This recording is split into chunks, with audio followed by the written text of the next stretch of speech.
Le journal des journaux, la revue du web. Le journal des journaux, la revue du web. Mesdames, Messieurs, vous l'aurez constaté, c'est l'instant de la revue du web. Et avec nous pour le dérouler, Clément Tungui. Bonjour Clément. Séraphin, bonjour, bonjour à toi. Bonjour également à tous qui suivent Vérité TV et Success Radio. Nous t'écoutons pour le déroulé de la revue du web. Mesdames, Messieurs, une fois de plus, bonjour. Vous faites bien de vous informer sur nos antennes, Vérité TV et Success Radio.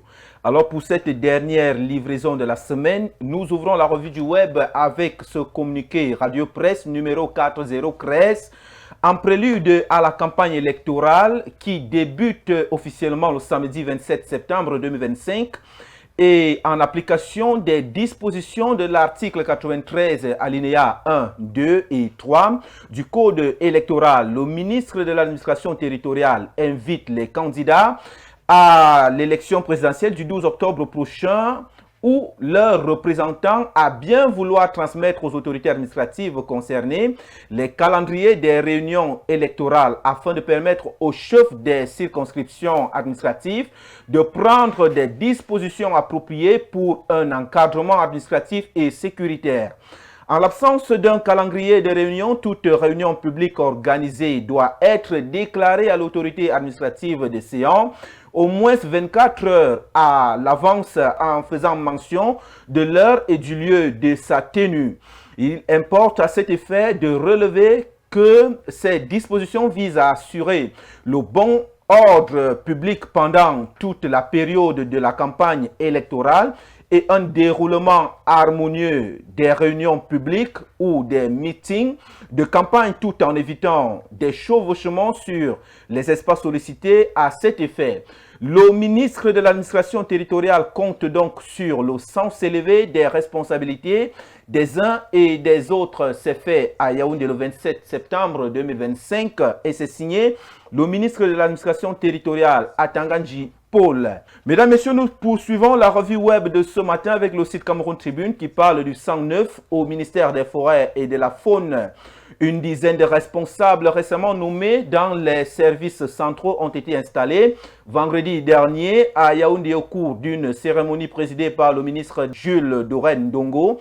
Le ministre leur a prescrit de faire preuve de loyauté, d'efficacité et d'accorder la priorité à l'intérêt général au détriment des intérêts privés ou particuliers. Aux élus du jour, parmi lesquels les inspecteurs, des conseillers techniques, des directeurs et des sous-directeurs.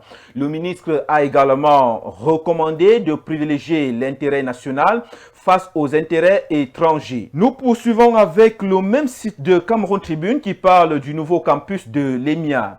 Le chantier avance. Le ministre délégué à la présidence chargée de la défense, Joseph Betty Assomo, a dit sa satisfaction avant-hier au sujet de la phase 2 des travaux de construction du nouveau site de cette académie militaire dans l'arrondissement d'Hawaï. Depuis le lancement en février 2024 des travaux de construction du nouveau site de l'école militaire interarmée, le ministre délégué chargé de la défense s'y est rendu 2 fois, mais le 24 septembre était sa 3e fois à l'effet d'évaluer le niveau d'avancement des travaux de la phase 2 du chantier 6 à Ekum-Abang, arrondissement d'Hawaï, département de la Mofu et Afamba. Vous pouvez retrouver l'intégralité de cette information, mesdames, messieurs, sur le site Cameroun Tribune.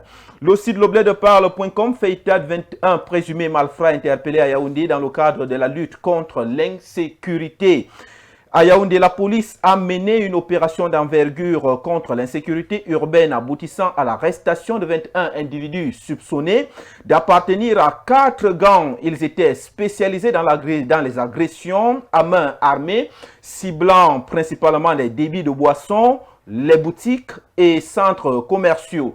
Leur mode opératoire consistait à envahir ces lieux publics pour y dérober les téléphones portables, de l'argent liquide et d'autres objets de valeur sémant la terreur. Sur leur passage, les 21 suspects ont été placés en garde à vue. Les enquêtes se poursuivent. Nous clôturons donc la revue du web de la semaine avec le site Investir au Cameroun qui parle ce matin de la mise sur le manioc pour profiter du marché de la ZLENCAF et réduire les importations du blé au Cameroun. Le Cameroun se tourne vers le manioc comme culture stratégique pour réduire sa forte dépendance vis-à-vis du blé importé et saisir de nouvelles opportunités offertes par la zone de libre-échange continentale africaine abrégée ZLENCAF.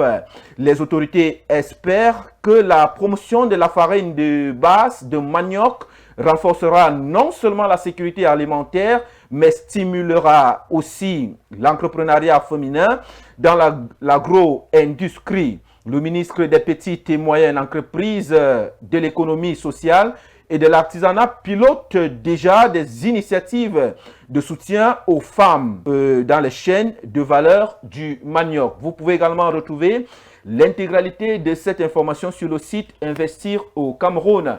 Et c'est tout ce que nous avons prévu pour vous servir ce matin en actualité web. Nous nous donnons rendez-vous mercredi prochain. Lundi, ça serait avec Marie-Aimée Mbatoumou. Vous restez avec Séraphin pour la suite du journal. Mais surtout, n'oubliez pas que notre engagement et notre détermination, c'est vous.